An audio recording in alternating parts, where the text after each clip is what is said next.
Daily Beats Productions.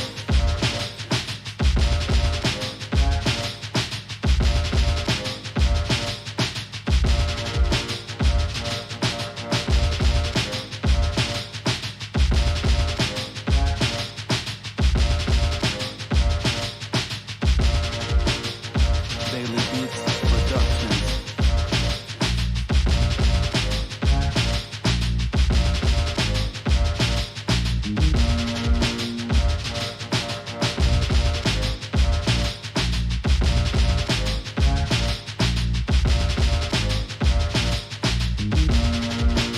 You are listening to Daily Beats.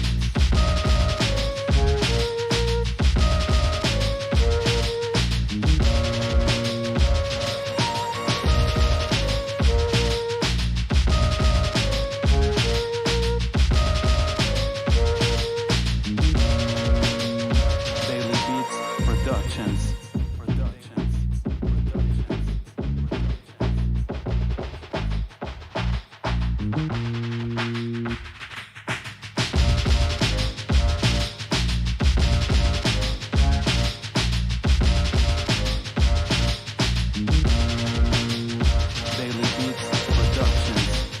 Daily Beats Productions.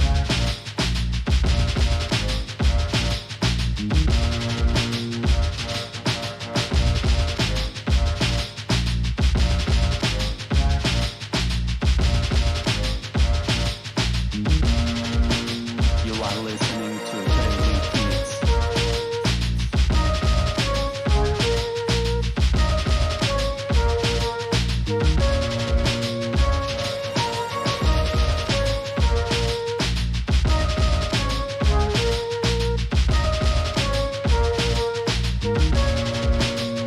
Daily Beats Productions.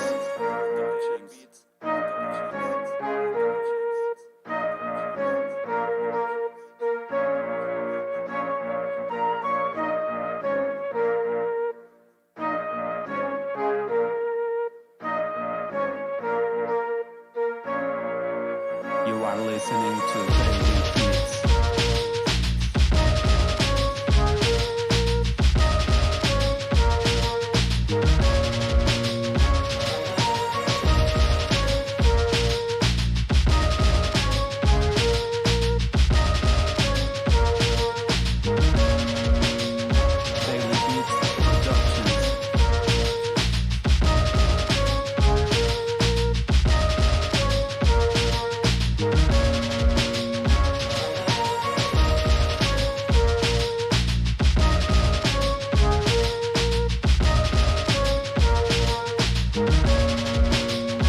Daily Beats Productions.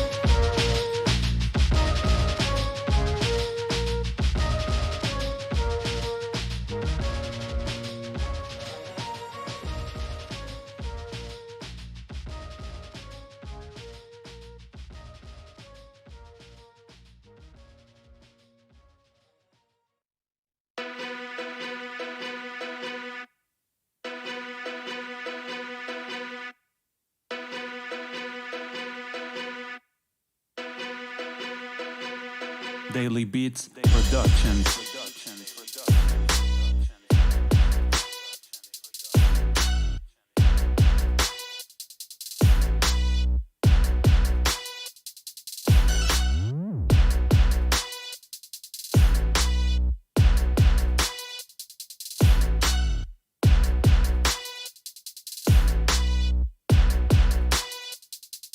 Daily Beats Productions. Daily Beats Productions.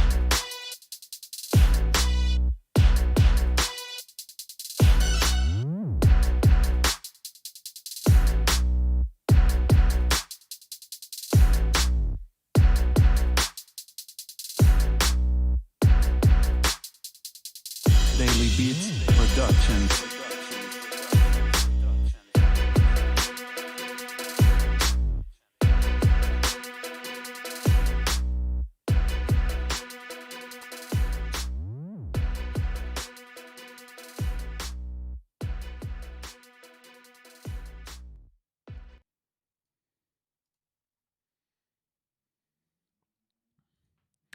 What up, YouTube? Let me see if I have everything set up. Welcome to a new live stream. My name is Tiago Duarte, and this is the Producer Show, where I answer all of your questions about music production, either in FL Studio, Ableton, or Studio One. And it's a beautiful day outside. The summer is coming, the sun is shining, and it's a wonderful time to start a new live stream, a new Producer Show live stream. I have a couple of questions here. Today I have 4 questions, and I'm going to try to answer the best that I can, as always. And if you are joining now, you can also put your questions in the chat, suggestions, whatever you feel like for future content that you would like to see in the Producer Show. And this will be a live stream that I do every Saturday at around 6 p.m. GMT plus 2, which is the Berlin time. And I'm located in Stuttgart, so that's the time. If you want to check out the time differences, you can search for the time in Stuttgart, and you will probably see the time compare with yours. And this is a live stream where I gather all of your questions and I answer them here live so that I can help you out a little bit better and maybe bring some more value to the community. So I also have a link in the description for the newsletter, and in this newsletter I will be sending forms for the questions that I will be answering here in the live streams.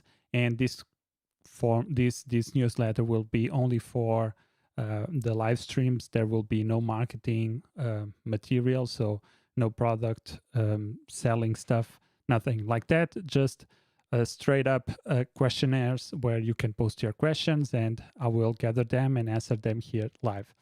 So I think that's it. Yeah, let's see.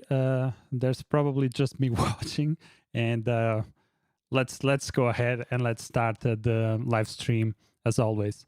And the first question that I have here is how to use loops in the FPC.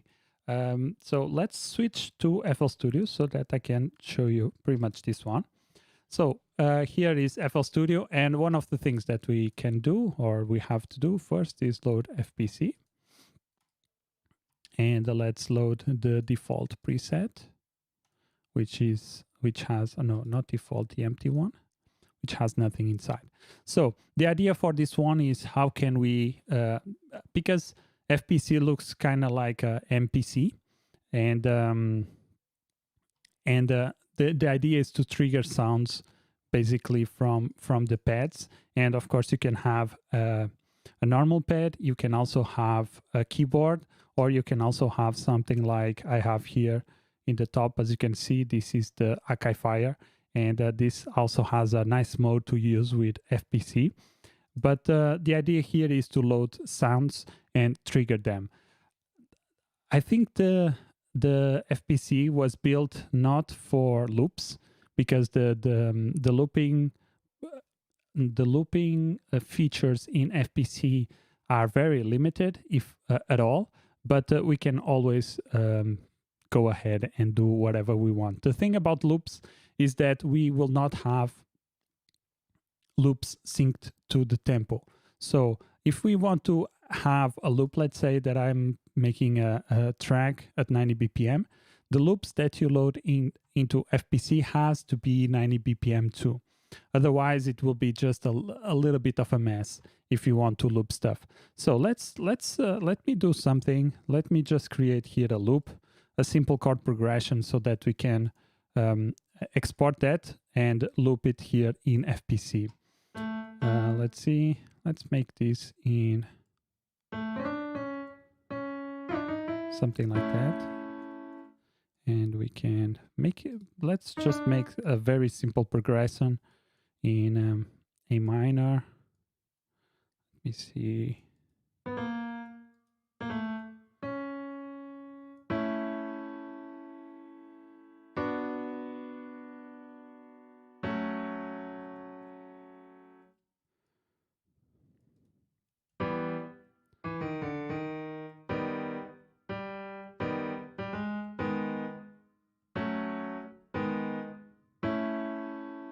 Let's see if this sounds good.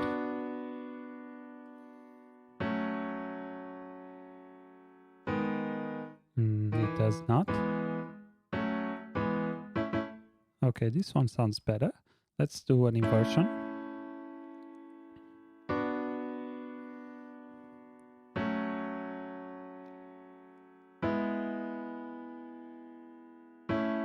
Okay, I like that. So now we know that we have 90 BPMs, so we can pretty much export this as a loop or as an audio clip, and then go back to the FPC, and we can just drag and drop the sample. As you can see, we have the sample here. There's some extra audio there. We can clip that, but the idea is that we can just bring stuff here and it will work as normal. So now let's bring up some loops or some samples, some kits. We can use the kits from the packs in FL Studio.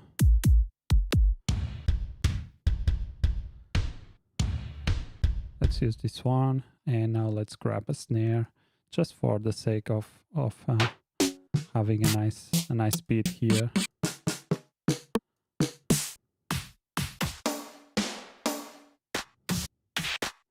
I like that clap. Okay, and also, by the way, let's bring up a hi-hat so that we can make an entire beat out of this. I like this one. Okay, so how can we do this now? Let's go to a new pattern. Let's close the browser. Let's go now to this pattern, and we have the loop. If we play the loop here, we can extend this because we know that this is 4 bars, and it will right at the beginning start looping again. So let's see how it would sound.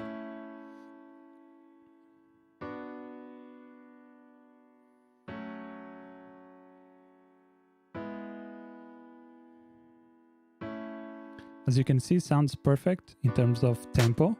And let's make here some just simple snares or claps in this case, and let's bring the kick. Let's also do very simple pattern, just pretty much the same always, just for the sake of the tutorial.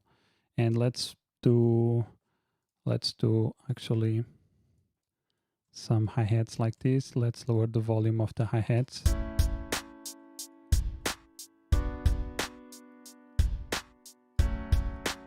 And that's it. That's how you can use loops in the FPC. I don't recommend to use loops in the FPC as long as you know, or as long as you have, how can I say? Let's say that you are going to do something like a live performance, and you want to, you know already the BPMs that you are going to do, and you already know the loops or the sounds that you want in this kit. Then you can create a kit out of with loops and samples into the FPC, and then during your concert or during your like the performance that you are doing, you can just load that project, and you know that those loops are at 90 BPMs or whatever BPMs they are, and you just trigger them and you do some finger drumming or make music out of pads like you have in beat battles, stuff like that. That makes sense. But if you are making music inside of the box like this in FL Studio, I don't see any amazing features or use case where this would be the best option to use. Of course, you can do whatever you want in your productions, whatever makes you more productive and make better music. That's the point. But if you are just doing music in FL Studio, it makes no sense to have these loops here. And it does make sense if you are doing a performance where you can just switch to a new preset or a new sound pack, and you just finger drum all of the stuff that you want, and you already know that you have the loops at that time, and you can just trigger the loops and wait for 4 beats or 4 bars for the loop to end so that you can trigger it again.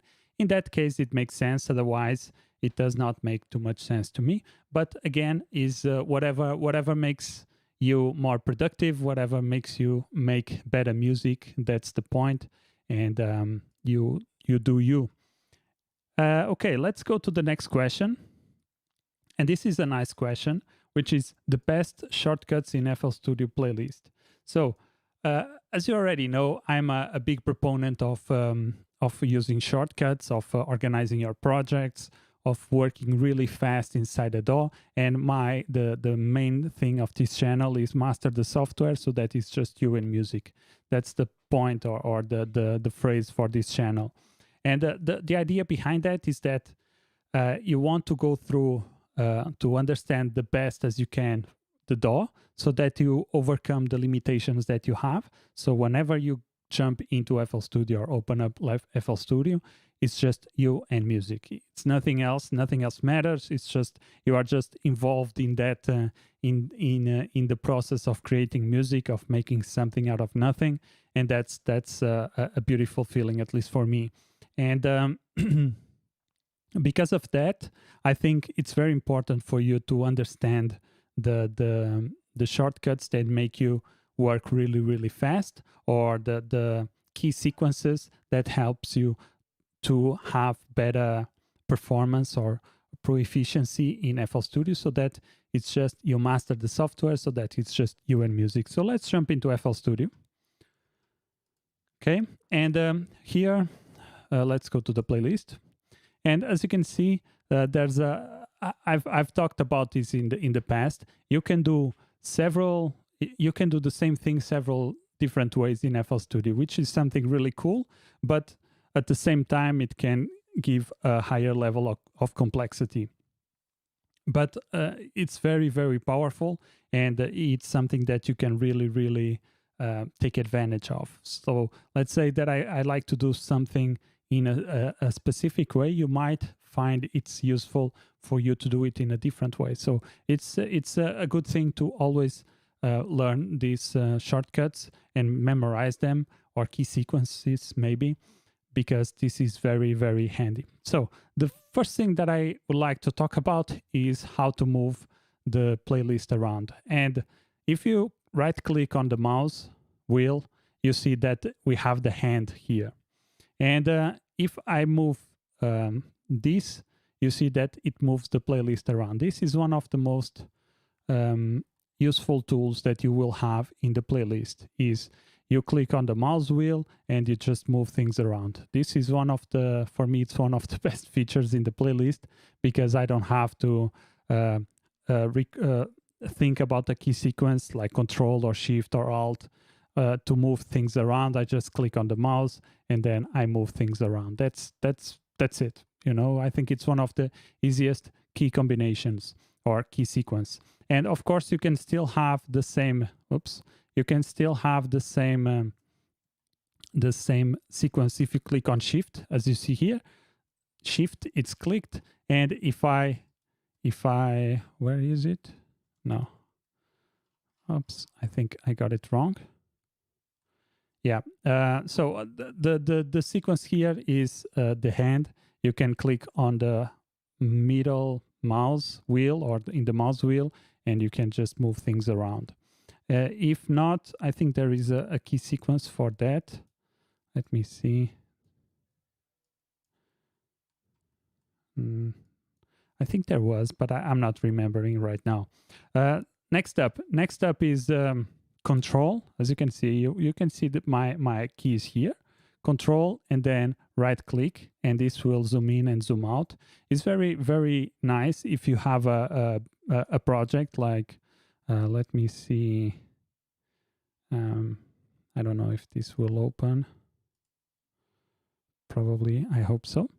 And for instance, if you might have a project loaded up, and you can see this is it's just on this part. Instead of going here and opening the project and then going here to make the project as big as possible, you can just Control and right click, and this makes a selection. So let's say that we have this, like so, very small, and we have a big selection, and we go in and we zoom out and we want to see only this part, and we do whatever we want, and then we want to go back. We can click Ctrl and right click, and it goes back to the same to the zoom out or full zoom of the playlist. So this is a very, very handy control that you can start using. It's Control and right click, and this can zoom in and zoom out really, really fast. Another one is if you click on Control and you move the mouse wheel, you can zoom in and zoom out, as you can see. And of course, you can right click again to go back to the full view. But let's say that I want to zoom in here in this automation. I can zoom in here. I can move the playlist around by clicking on the wheel. And then when I'm done, like I've done this and I'm done, okay, I can Control and right click and then go back to the full zoom. That's very, very handy also. So this is the control. Another one is Shift. Shift allows you to move things around, as you can see here. If I move Shift and I move the mouse wheel, you see that this pattern here, it's moving. So this is very handy if you have sounds or loops or clips, audio clips that you want to fine tune. You can just zoom in and you can just move them around. As you can see, it's very handy.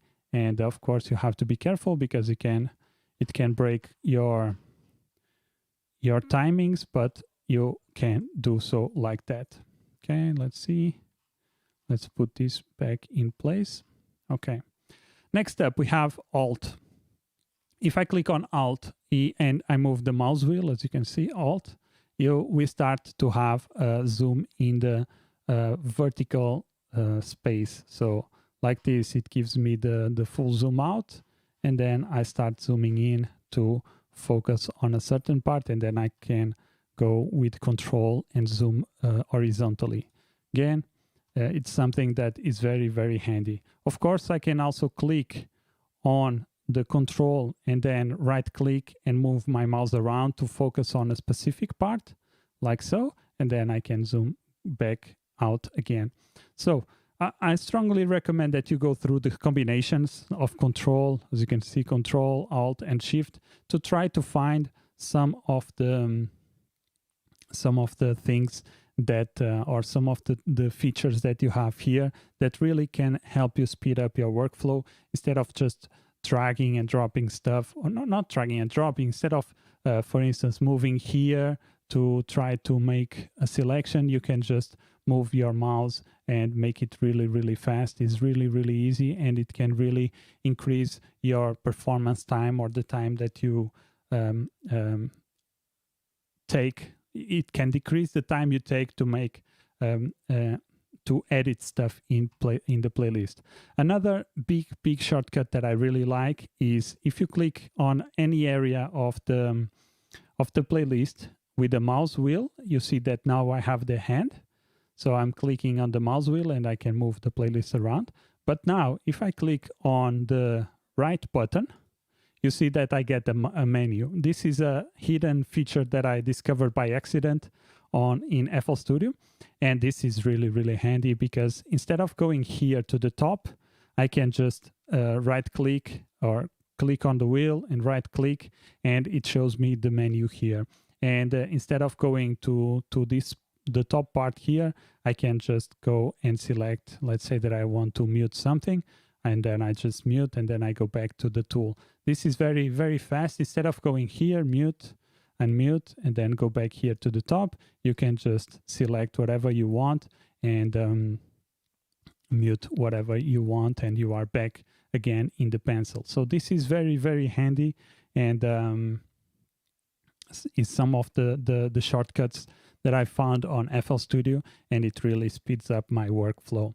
Of course, there is some tools here that you can also look for and try to memorize the shortcuts, but you will see that, for instance, in the group here, all the shortcuts that are available, you can see them here, Shift G to group, and to one group is Alt-G. It's a little bit unorthodox, these shortcuts, but again, it's worth memorizing some of the shortcuts because it can really help you speed up your workflow, and it can really make you faster when you are making music.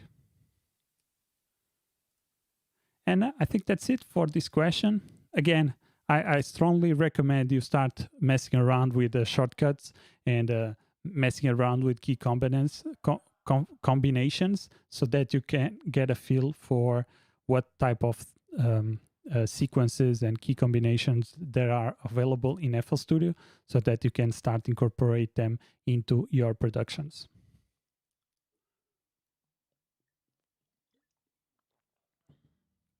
Okay. Quick announcement. If you are watching this, just say hi in the chat.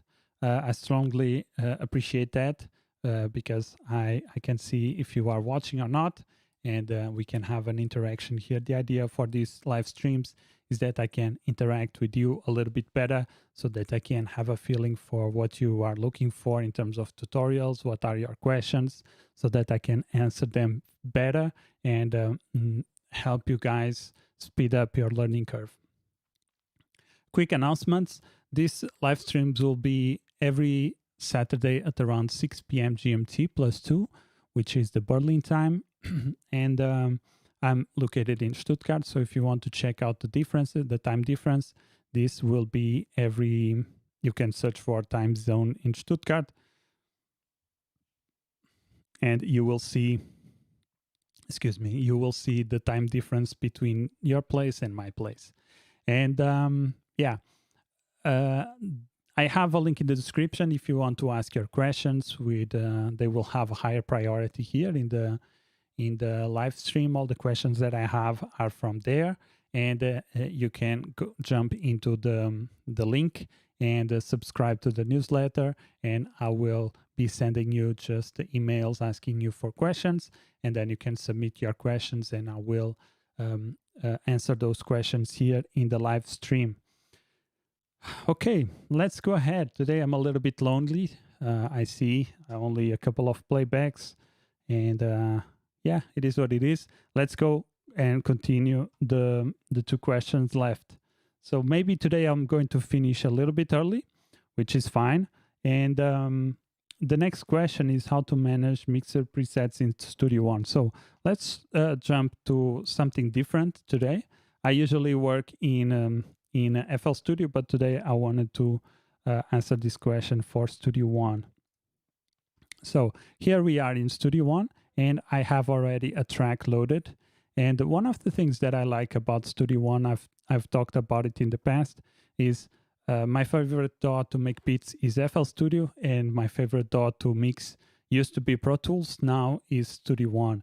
I'm not going back to Pro Tools, not because of I don't have the money to buy the tool, which I think it was a little bit too expensive, in my opinion, but the features that Studio One gives me, I never found in Pro Tools. So I don't think I will ever go back from Studio One. I think it became my favorite DAW for mixing and mastering.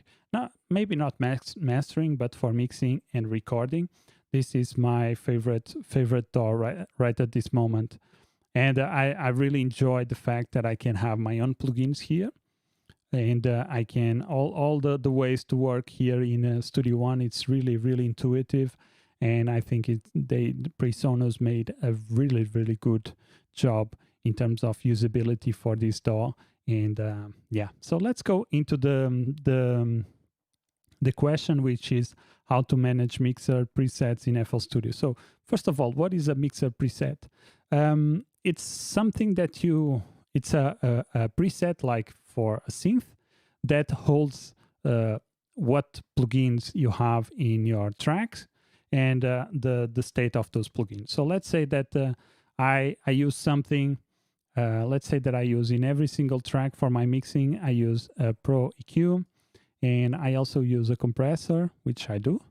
And this is actually a live example. And maybe I can also use, let me see, let's use Kramer tape stereo just for the sake of the tutorial. Let's say that this is my EQ chain, and I use this in almost every single track. What do I do? Instead of having to always drag and drop the EQs or the compressor and the Kramer tape stereo, what I can do is just save this state here, and whenever I want to load a new track, I just can quickly recall this state and load all the plugins. So let me show you. So we have the plugins already in the sequence that we want, and now we can go here and store effects chain. Let's do that. And let's say this, let's call this the producer show chain, something like that. And you can see that we have a Pro EQ, our compressor. Maybe we can have a Pro EQ, a compressor plus, where is my plus? Plus tape saturation, something like that, and I can put it in the daily bits folder. Of course, you can put in whatever folder you want. There's a bunch of folders here. If you don't have a folder, you can just delete this, and let's call this the producer show, like that, and it will create the folder for you. So let's hit OK, and that's it. And now if I want to add a new track, let's go here, let's put one track only. Okay, and let's say that I do my leveling. I say, okay, I like that. Now I want to mix this. I can go here and I go to the producer show and I just click this and it automatically loads all the plugins for me. So instead of having to go here, look for the plugin that I want and then drag and drop, I just go here to that small triangle and I load whatever I want. So that's it. But now it's the question, okay, so now how do I delete this? I created this plugin or this chain, but now I think I want to delete this. How can I go back and manage this preset or this chain here? It's very simple.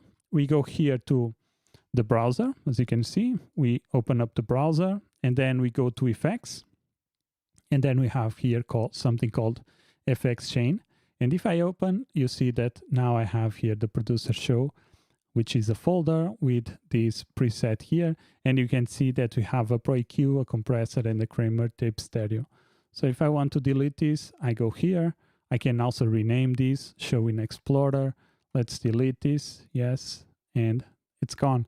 It's as simple as that. It's very, very simple and intuitive to work. You just have to go here to the chain and manage all your presets or your mixer chain presets here. It's here, and you can create them right away here by clicking on Store Effects Chain. And I think that's it. It's a very simple question, but very powerful. It's something that I use every single day that when I'm mixing. And it's really, really cool. And this is a little bit different from FL Studio because FL Studio also recalls the mixer volume here or value. And I don't like that too much because I like to make, let's say that I like to make my own mixing. Or for instance, when I'm composing, I'm changing the, not there. Can't click on the right things. I'm changing the levels. Let's say that I have a bunch of levels like that. And now let's say that I want to just copy the plugin chain to a specific channel. If I do so, it will also copy the volume, which I don't necessarily want. So I think Studio One is a little bit better in terms of that because it only recalls the effects chain. It doesn't recall the track volume because if I'm in a mixing context, I like to just recall my plugins and I don't want to mess up my levels because I've been working on my levels and I just want to now bring up some of my favorite EQs or favorite chain for processing. And I just do that, and it just brings all the effects, but it doesn't mess up with my image or with my volume or with my balance. So that's one thing that I really enjoy about Studio One, and that's why I really love this DAW to mix. It's one of my favorite DAWs right now in the moment for mixing and recording. It's really intuitive, really easy to use, and the sound is just amazing. Okay, let's go now to the last and final question of the day.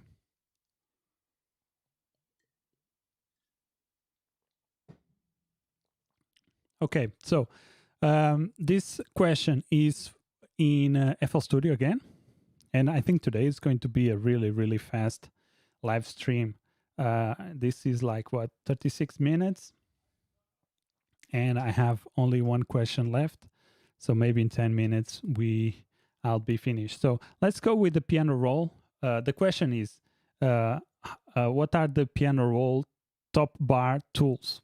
It's a little bit, I'm paraphrasing, but the basic question is to look at the tools here in the top bar of the piano roll, as you can see here. So these tools are very, very handy, and it can give us some really cool features that we might want. So let me bring up a piano just for us to listen to something while I work here. And let's start with the triangle here. And these are the piano roll options. And you can pretty much find all the options available in the piano roll. You can find them here. So it's worth take a while and go through every single option, at least read them. I don't think that you should memorize them, but you can read them once in a while so that you know what are the options available, because that's very important for you to recognize what are the options available, and what can you do with the piano roll, so we can go here, what tools are available, the stamp mode, view mode, and all this stuff is good to go and listen to this stuff or to read these options, so that every time in the future, if you find something that you want to do, I was like, yeah, I read once that there's an option for that. Let me go through and try to find that option. So that also starts giving you experience working with FL Studio. So this is the main thing. So it's always the options here. This is where you will find all the available options. Then we have here these tools. And these are Midi tools. As you can see, if I go here, tools, I will have the same menu, but this is just a shortcut to that. And this is tools for MIDI. So let's say that I want to create a minor chord. And we can also do here with stamp. So let's do minor. And let's put this on A minor, like that. And let's say that now I want to strum this. One way that I can do that is go here and do strum. And you see automatically created a nice strumming for me. I can even increase the strength or the time, except let's go an octave higher. And that's as easy as that, So this menu here gives you the tools, or this icon here gives you the MIDI tools available. If I want to do an arpeggio, very cool, very easy to do, and it can really, really accelerate your workflow. You just create some chords, and if you can just do that here with the arpeggio. We have strum, flam for drums. We have a flip if we want to flip the chords. You see that it flips the orientation of the chords, and I can shop them. If I go here, let's make less time.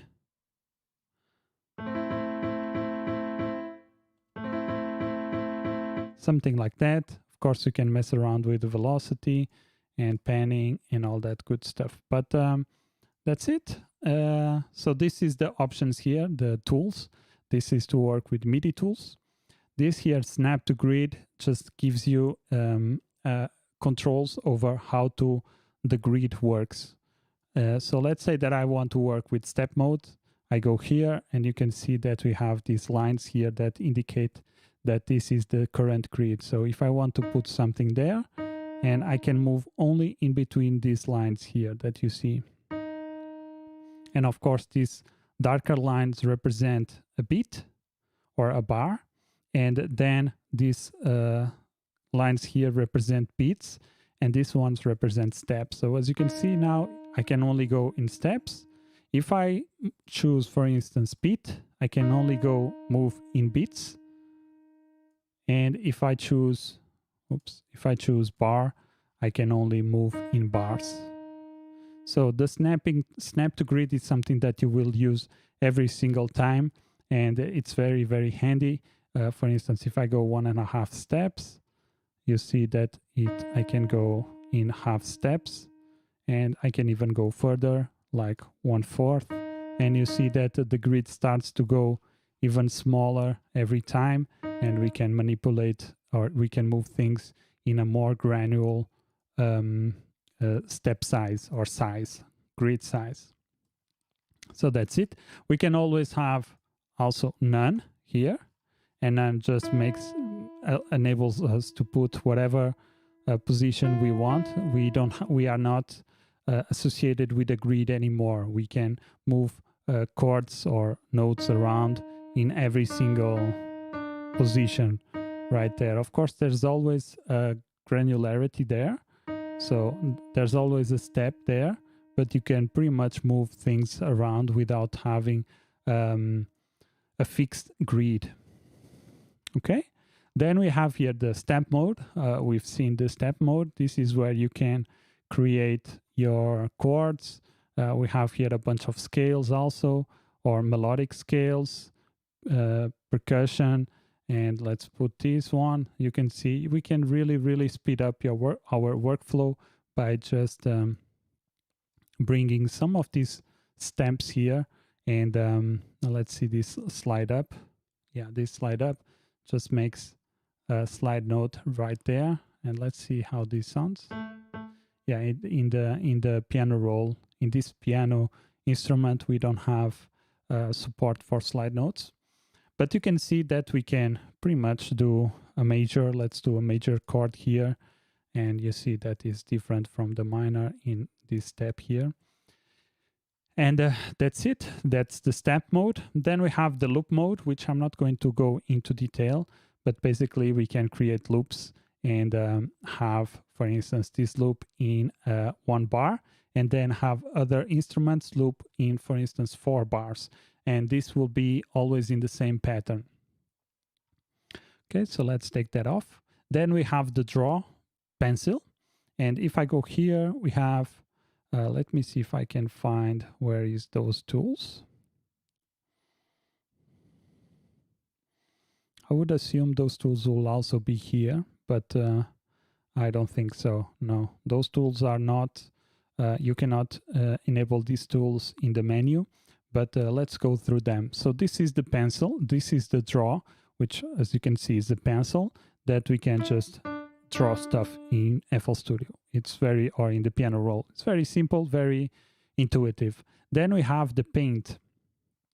And this one here allows us to just click once and then paint stuff around. So if I click once and then move to the right, you see that I create new notes every time I move to the right. This is very useful, for instance, for hi-hats. Let's say that you want to create a hi-hat in every 2 steps. You can just create one of these notes and then just drag and drop or click and drag, and you will create a sequence like that. So that's very, very handy, very useful. And then we also have this one here, which is paint in drum sequencer mode. I think this is pretty much the same as this one. So yeah, and as you can see, this just gives me the step. I assume that if I go to beat, it will change for that the size of the grid. So if I want to go beat, I can do that.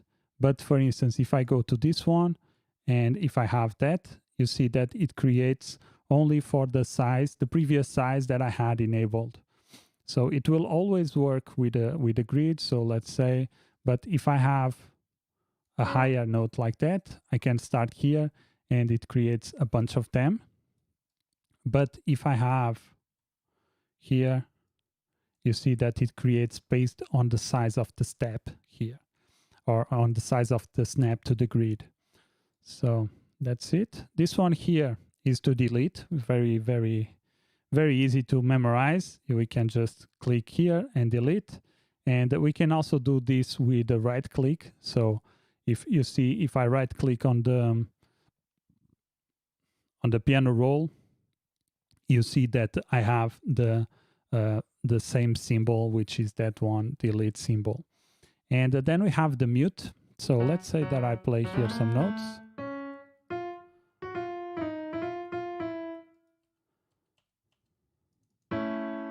Let's say that I want to mute one of them.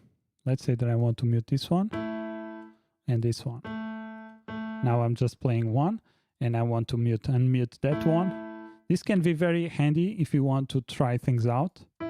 You can just mute one of the notes. And if you are in the draw mode, you can double click on the right button and you enable the mute button. So if you click once in this mode, you get the delete mode. But if you click twice, you get the mute button. So this is very handy also. Then we have here the slice, which is very, very simple. You can see that I can just slice things up. If I click on Shift, it will lock vertically. So I will not be able to move things around or do a diagonal cut. But if I remove Shift, you can see that I now can create a diagonal cut. Oops. And if I do Shift, you see that it locks vertically. Then we have the select button, which basically just allows us to select stuff. And then we have zoom. And this one here is the playback, where we can just click on notes like that. So if you want, if we are in draw mode and we click on Alt, let's see. If I click on Alt, as you can see, I have Alt clicked. And if I right click on every single note, you see that it plays the chords as if I were in the playback mode. So it's also very handy for you to start realizing that you have these shortcuts, that you don't always need to go back here and let's say, oh, I want to play back and okay, this sounds good. Let me now go back to the draw and draw more. No, you can just click on Alt, right click, and you listen to the things and you are automatically in the draw mode or in the pencil here selected. So it's very handy. And of course, again, if you right click twice, you get the mute. If you right click once, you get the delete option. And yeah, this button here just plays the selection. And if you are in song mode and you click here, you go back to play to pattern mode. And I think that's it. Those are the options here, the buttons. Of course, this is the selector of the instrument that you have selected. And yeah, I think that's it. Yeah, guys. Let me just...